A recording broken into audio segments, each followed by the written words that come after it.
그 자는 친구들 있으면 좀 깨워주시고.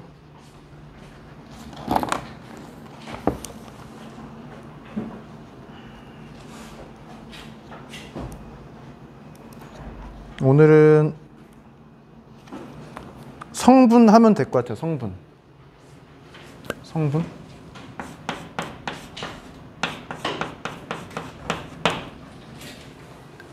그 교과서로는 76페이지입니다. 그 지난 시간에 배웠던 개념이 위치 벡터였나요? 위치 벡터? 그 시점을 다 하나로 일치시킨다라고 이야기를 했었고, 그 일치시키는 시점이 웬만하면 원점이 된다라고 이야기를 했어요. 그래서 걔를 기호로 이렇게 썼던 것 같아요. 네. 물론 이제 같은 개념인데 시점은 O로 항상 일치되어 있으니까 종점만 알면 우리가 벡터 하나를 알 수 있다라고 했었죠. 네. 이게 위치 벡터의 개념이었는데 얘를 이런 점에다가 또 대응을 시킬 겁니다. 결국은 얘가 돼요. 네, 해보도록 하죠.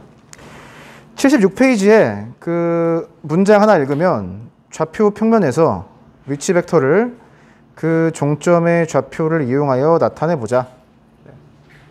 예를 들어서 좌표 평면 위에 이런 점이 하나 있다라고 하죠. 이게 이해가 어려우면 1,2 같은 점이라고 생각해도 돼요. 점을 하나 찍죠. 그러면 우리가 항상 시점을 이제 원점으로 고정시켜 놓고 생각한다고 했으니까 얘가 시점, 얘가 종점이 되는 이런 벡터를 딱 하나 생각할 수가 있죠. 그러니까 관점을 바꾸는 건데 이제는 무엇이냐? 종점의 좌표만 알면 이런 벡터가 딱 하나로 결정된다라는 거예요. 그럼 얘랑 같은 벡터는 이런 데 있겠죠. 그런데 우리는 무엇을 하고 있다? 시점을 다 원점으로 일치시키고 있기 때문에 이 좌표가 하나 정해지면 무엇을 생각할 수가 있다? 정확히 빨간색 벡터를 하나 생각할 수 있다는 거예요. 벡터의 크기랑 방향이 있었는데 얘는 크기를 뭐라고 해주면 좋겠어요? 그냥 점과 점 사이의 거리라고 해주면 되겠죠. 방향은 뭐라고 하면 되겠어요? 그냥 A, B 방향이라고 하면 되겠죠. 예를 들어서 이게 1,2라고 하면 그냥 1,2 방향이라고 하면 원점에서 출발해서 여기에 도달하는 화살표 하나를 그냥 머릿속으로 상상할 수가 있는 거죠. 네. 반대로 벡터가 하나 있어요. 벡터가 하나 있으면 그 벡터의 시점을 원점으로 가져온다라고 했었죠. 그러면은 이 벡터는 시점이 얘고 종점이 얘인데 벡터를 하나 가지고 오면 이 종점이 하나 딱 결정되죠. 다른 종점은 없습니다. 네. 그래서 이걸 지금 좌우로 왔다 갔다 하면서 설명한 거거든요. 말하고 싶은 건 무엇이냐? 점이 하나 결정되면 얘를 종점으로 하는 벡터가 이렇게 다 하나씩 결정된다는 소리고, 벡터가 하나씩 결정되면 종점의 좌표가 딱 하나 있다는 거예요. 이게 성분 표현으로 나타내는 벡터 표현이에요. 이제 무엇을 하겠다? 점의 좌표를 가지고 얘를 벡터라고 생각하겠다라는 겁니다. 여기에 장점 무엇이냐면 저 점의 좌표가 저게 점의 좌표면서 이런 평면의 점이면서 동시에 이런 벡터로 생각할 수가 있잖아요. 웬만한 경우에 점을 계산하는 방법, 그러니까 고1 때 배웠던 방법이죠. 그 방법으로 해도 무엇을 구할 수가 있다? 이 벡터를 다 구할 수 있다는 소리입니다. 네. 그냥 좌표 계산, 더하기, 빼기, 곱하기 이런 거 있잖아요. 그런 거 가지고 무엇을 구할 수가 있다? 벡터를 구할 수 있다라는 거예요. 이제 벡터를 구할 수 있다고 하는 것은 종점이 어디에 있느냐를 아는 거랑 똑같은 개념이거든요. 네. 그래서 걔를 간단하게 설명해 봤고요. 교과서에 뭐라고 나와 있죠? 이렇게 쓰자라는 겁니다. 별말 없으면 이 벡터가 뭐예요? A1, A2라고 읽으면 되겠는데 이런 점이 하나가 있는 거죠.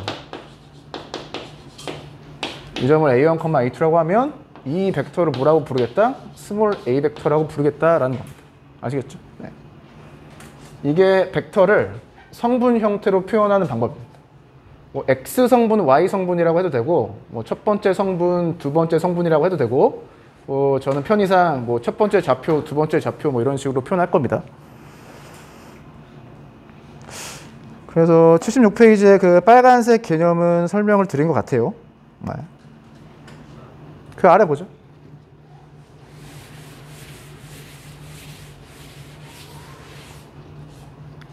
이런 벡터가 있는데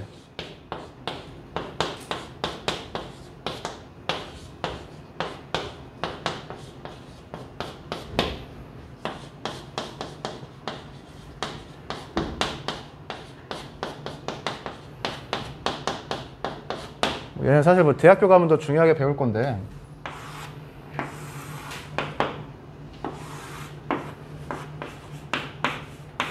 자, 이런 벡터가 있는데 벡터를 적당히 분해해서 써고요. 분해라고 하는 것은 예를 들어서 이렇게 수직으로 분해하는 걸 이야기를 하는데요.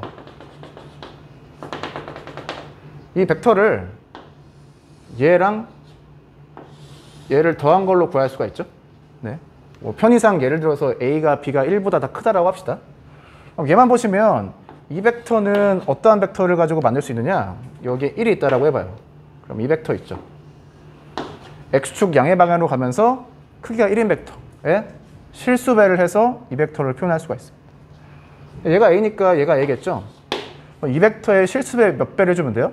A배를 해주면 정확히 이 벡터가 나와요. 우리는 이 벡터를 무엇이라고 하겠다? E1 벡터라고 하겠다는 겁니다. 그럼 이 벡터는 뭐예요? E1 벡터의 실수배한 벡터가 나오죠. 네, 앞에는 실수배한 A입니다. 마찬가지를 여기다가도 할 수가 있겠죠.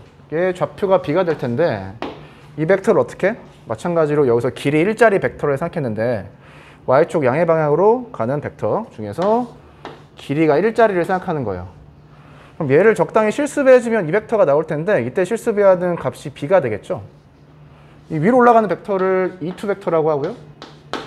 얘를 실수배를 적당히 해줘서 이 벡터를 B2 벡터라고 해줄 수가 있겠죠. 그래서 이 벡터를 스몰 a 벡터라고 하면 얘를 어떻게 표현할 수가 있다? A2 벡터에다가 A2 벡터라고 표현할 수 있다는 거예요. B죠? B죠? 네. 그래서 얘랑 얘를 문자로 보면 앞에 개수처럼 보이는 애가 뭐가 있어요? 얘랑 얘가 있죠. 사실 얘를 가지고 얘를 A, B라고 쓰는 겁니다. 사실은. 네. 아무튼 여기에 기본이라고 하는 게 있는데 기본을 나타내는 영어 단어가 많이 있죠. 저기서 기본은 펀다멘탈이에요. 펀다멘탈. 그 펀다멘탈은 그 뭐라고 표현해야 돼? 뭐 베이직하고는 좀 다른 개념인데 아무튼 기본이 된다. 뭐 그런 뜻이고 단위는 크기가 1이다. 얘를 직관적으로 보면 수직 관계 있죠. 예. 그래서 수직 관계 있다라고 하는 게 사실 나중에 되게 중요해지는데 아무튼 E1, E2 벡터를 가지고 얘를 어떻게 표현할 수도 있다? A1, E1, A2, E2 벡터로 표현할 수 있다.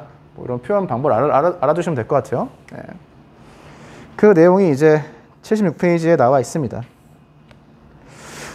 77페이지로 넘어가죠.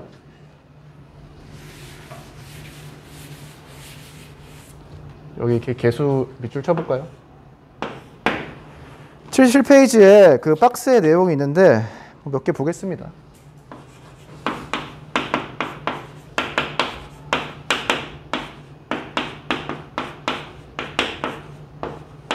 A 벡터랑 B 벡터가 성분 형태로 표현이 되어 있고요. 그때 그 70페이지에 파란색 박스에 싸는 이야기가 얘가 어떻게 되느냐, A 벡터의 크기가 얼마냐, 그리고 언제 두 개의 벡터가 같아지느냐라는 거예요. 두 번째 거 먼저 볼까요? 이 벡터가 같으려면 시점과 종점이 같아지면 되겠죠. 물론 그 전에 배웠던 개념은 두 개의 벡터의 그림을 그린 다음에 적당히 평행이동시켜서 겹쳐지면 됐었는데 물론 방향도 같았어야 되는데 이제는 시점하고 종점이 같으면 우리가 같은 벡터라고 이야기할 수 있겠고 근데 두 개의 벡터가 위치 벡터라고 생각하면 시점이 똑같죠. 그러니까 무엇만 같으면 되겠다? 종점만 같으면은 같은 벡터가 되겠다라는 거예요. 그래서 종점이 같으면 각각 같으면 되겠죠?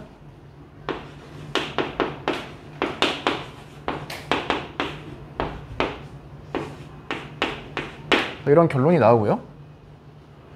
이 성분을 도입했을 때 장점을 알아야 되는데 우리가 벡터를 어떻게 이해할 수 있다? 그냥 문자와 식에 대한 계산을 통해서 알 수 있다는 거예요. 전에 벡터를 배웠을 때는 항상 크기랑 방향을 생각하게 되어 있어서 항상 그림을 그렸었죠. 얘는 장점이 뭐예요? 그림을 그릴 필요가 전혀 없다는 겁니다. 사실 어떤 경우에는 그림을 그리는 게 유리할 때가 있고 어떤 경우에는 식을 가지고 풀 때가 유리할 때가 있고 어떤 경우에는 양쪽을 왔다 갔다 해야 되는 거죠. 자, 얘는 벡터인데 시점은 원점이고 종점이 얘인 벡터예요. 그럼 벡터를 대략적으로 표현해 보면 이런 게 되는 거잖아요. 그럼 이 벡터의 크기는 이 선분 길이로 하면 되겠고, 그러면 원점과 점과 점 사이의 거리 공식을 사용해서 이렇게 됨을 알 수가 있죠. 사실 얘 빼고 오른쪽 식만 보면 뭐랑 똑같아요? 얘는 뭐랑 똑같아? 점이 똑같다랑 똑같죠. 얘는 그냥 점과 점 사이의 거리랑 똑같은 거잖아요. 근데 얘가 벡터적 내용으로 바꿔서 이해할 수 있다라는 소리입니다. 그래서 이러한 간단한 내용이 나와 있고요. 넘어가죠.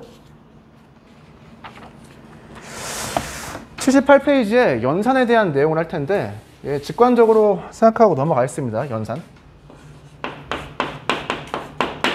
그 파란색 박스에 있는 내용을 좀 써볼게요.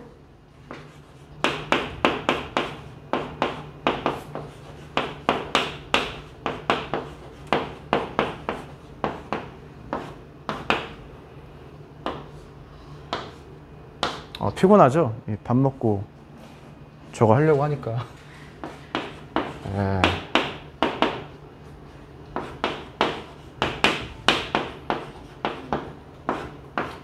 이게 벡터의 연산에 대한 결과입니다. 우리는 지금 벡터가 성분 형태로 주어져 있다고 생각할게요. 벡터 두 개를 더해봐요. 성분 형태로 표현되어 있어요. 어떻게 됐으면 좋겠어요? 그냥 얘네끼리 더하면 되지 않을까? 더했으면 좋겠죠. 얘네끼리 더했으면 좋겠죠. 그게 실제로 성립한다라는 거예요. x 좌표끼리 y 좌표끼리 더해서 결과를 얻어낼 수 있다는 소리입니다. 그럼 벡터를 마이너스 해주면 마찬가지로 좌표에서 각각을 마이너스해서 컴마로 표현해주면 된다는 소리고, 마지막 벡터의 실수배한 것도 각각의 성분에 k배를 해주면 된다는 거예요. 그냥 고1 때 했던 그냥 뭐 도형 단원에서 나온 내용이랑 거의 똑같죠. 그런 내용이 있으니까 얘는 뭐 직관적으로 받아들이고 넘어가시면 될 것 같은데, 그래도 그 교과서에 나와 있는 1번 동그라미 그 증명 같은 걸 한번 해볼게요.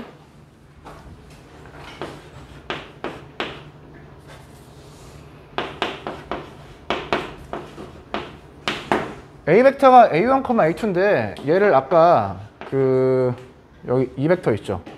기본 단위 벡터를 가지고 위에처럼 표시를 했었죠.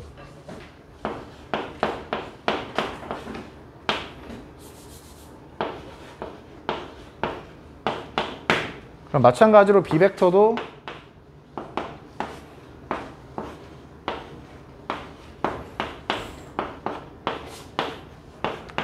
이렇게 되고요. 그 E1과 E2는 다르니까, 그리고 얘를 각각 같은 문자로 보면 앞에 그냥 숫자 계산하듯이 이렇게 되겠죠?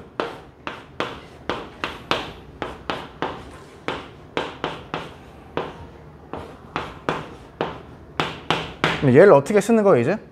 A1 더하기 B1, A2 더하기 B2라고 쓰는 거죠. 그래서 이런 결과에 다다르게 됩니다. 그래서 그냥 한 번 정도 그냥 증명 비수분량을 해드렸고, 아무튼 우리가 생각하는 대로 계산을 하면 된다는 거예요. 매우 편리한 장점이 있죠. 넘어가죠.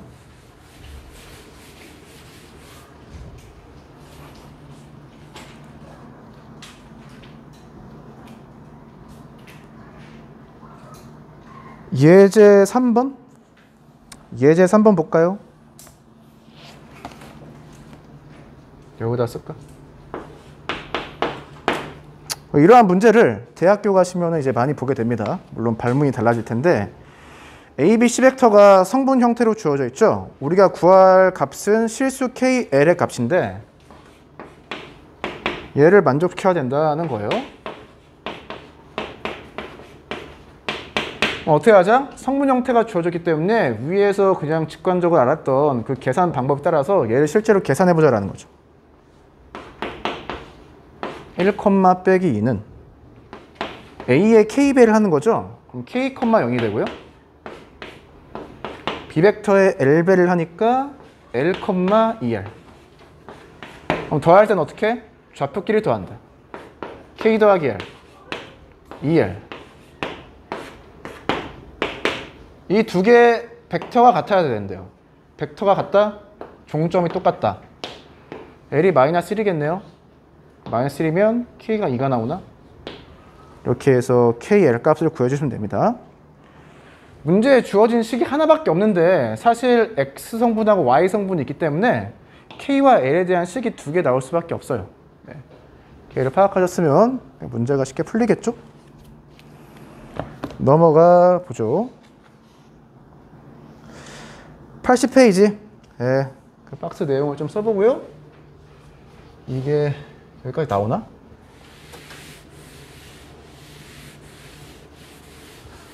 옆에다 써보죠.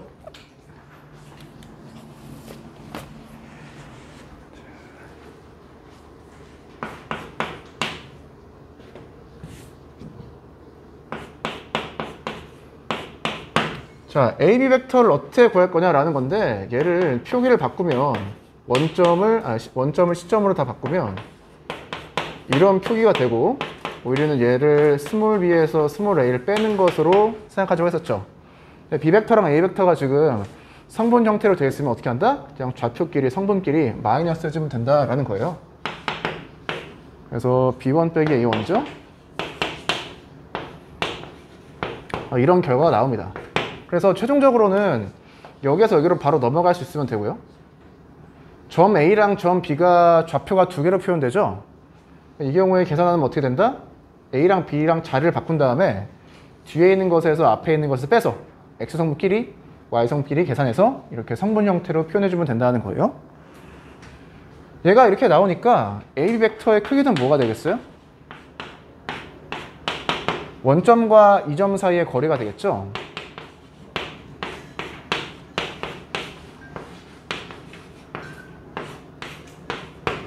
이렇게?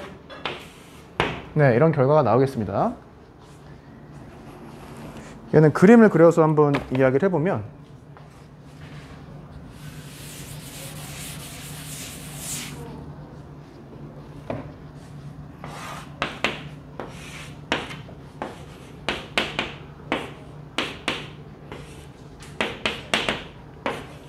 우리가 벡터 두 개가 있다고 하면 이런 식으로 삼각형을 그릴 수 있는 형태, 시점하고 종점들로 삼각형을 그릴 수 있는 형태, 저런 일반적인 형태에 대해서 생각해 볼 수가 있는데 AB 벡터는 뭐예요?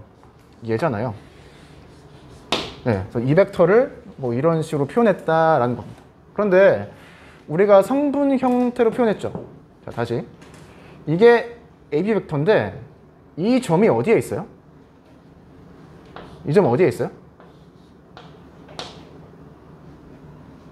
여기 있어요? 이거야?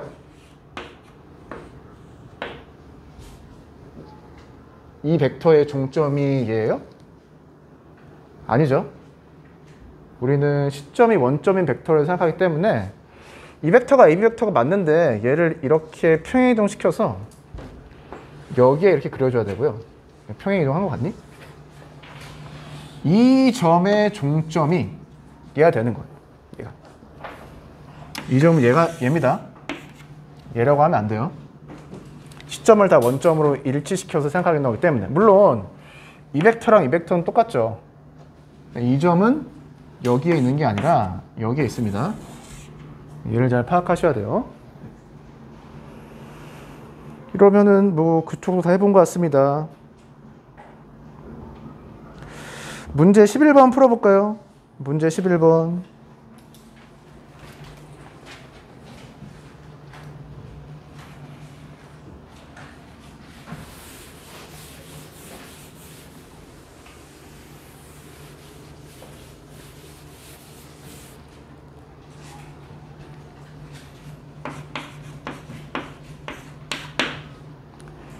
문제 11번인데 두 점이 주어져 있어요. 그때 AB 벡터를 성분으로 나타내라. 어떻게 하냐고 했었죠? B랑 A랑 자리를 바꿔서 B의 데이터에서 A의 데이터를 마이너스해서 계산한다고 했었고요.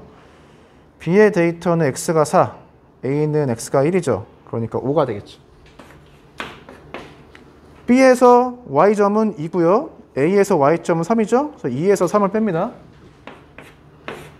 이게 AB 벡터예요. 잠깐만요. 스스로 확인하기를 풀었네. 다시. A점은 마이너스 1,2죠. B점은 2, -3죠. AB 벡터를 성분으로 표현하면 B에서 A를 마이너스 한다라고 했었죠. 그럼 3이 나오고요. 마이너스 1에서 2를 빼면은 빼기 3이 나오죠. 이게 A 벡터의 성분 표시고요. 크기는 어떻게 되겠어요? 3제곱 더하기 3제곱 루트니까 크기는 루트 18이 되나요? 이렇게 구하시면 되겠죠. 수학 역량 기르기 해보겠습니다. 시간을 한 1분, 2분 정도 줄게요. 시간을 1분, 2분 정도. 수학 역량 기르기.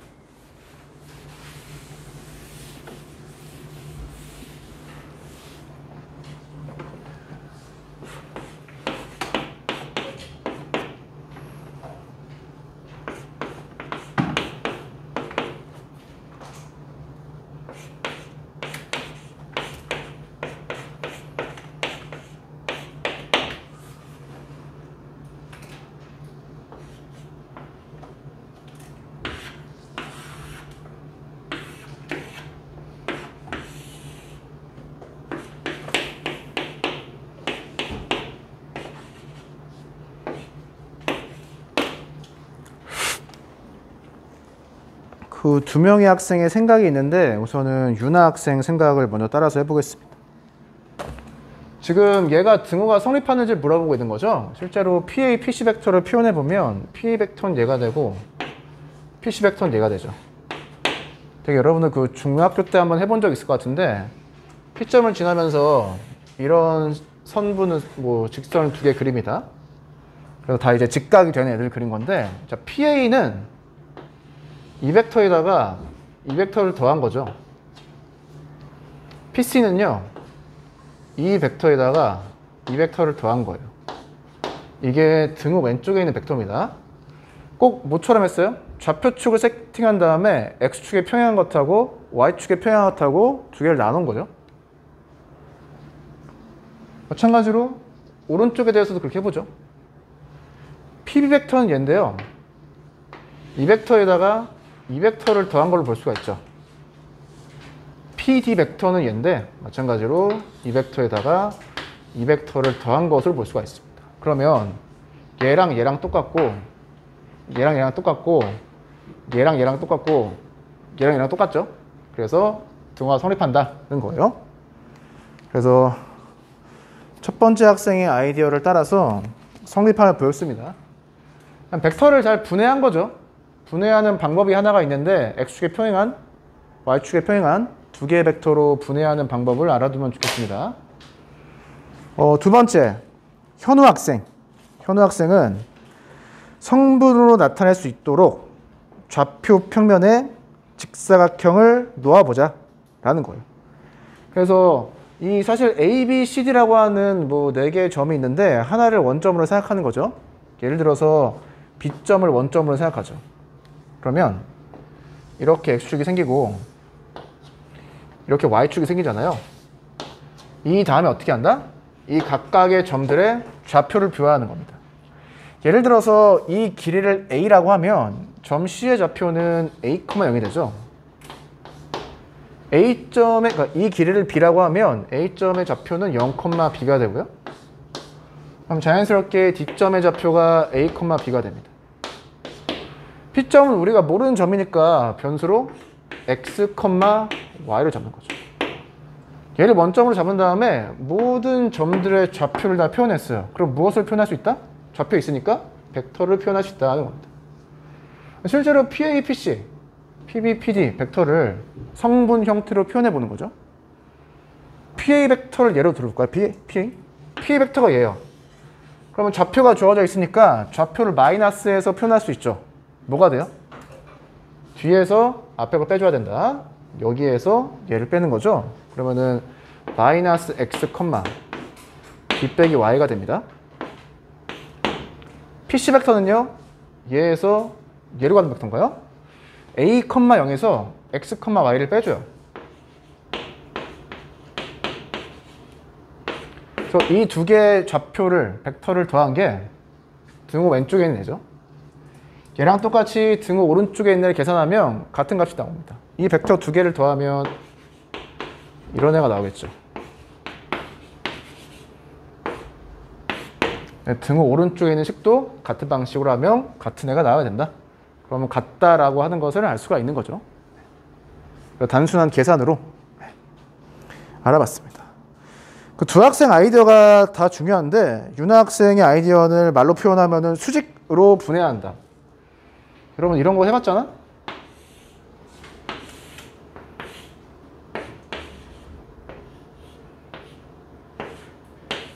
자, 이거 어떻게 해요?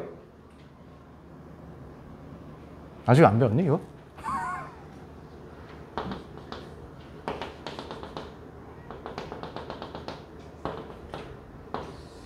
이렇게 하지 않아요? mg를 수직으로 분해하잖아요. 얘랑 똑같은 개념입니다. 수직으로 분해한다는 거는 그 내적을 배우면 더 중요하다는 사실 알 수가 있을 거고요. 현우 학생의 아이디어도 중요한 게 우리가 어떠한 점을 원점으로 둘 것인지 적당한 점을 원점으로 두면은 문제 풀이가 상당히 깔끔하고 쉬워집니다. 이상한 점을 원점으로 잡으면은 문제 풀이가 상당히 어려워져요. 계산량이 많아지고. 그래서 어떠한 점을 선택할 것인지에 대해서 생각을 해봤으면 좋겠다. 이렇게 하면 성분은 다 배워본 것 같아요. 성분이라고 하는 것은 벡터를 종점의 좌표로만 표현하겠다라는 거예요. 그래서 벡터를 a, b, a1, a2 이런 식으로 표현한다고 했었고요. 벡터를 더할 때 좌표끼리 더한다. x 성분끼리 더하고 y 성분끼리 더하고 빼면은 x끼리 빼고 y끼리 빼고 이렇게 계산하면 된다라고 말씀을 드렸고 실수배도 뭐 각각 해주면 된다라고 이야기를 했었습니다. 성분 형태로 주어졌을 때 벡터의 크기를 어떻게 구하느냐? 여기 다시 써볼까요?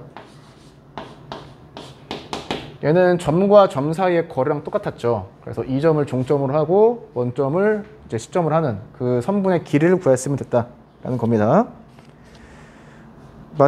마지막에 나왔던 게 이제 이 벡터 A, B 벡터. 그 점 A랑 점 B가 주어졌을 때 A 벡터를 성분 형태로 표현할 수가 있어야 되고요. 좌표의 차이를 가지고 그 다음에 얘를 표현했으면 크기도 구할 수 있죠. 이렇게 정리하시면 될 것 같아요. 저는 성분은 여기까지 하죠. 성분은.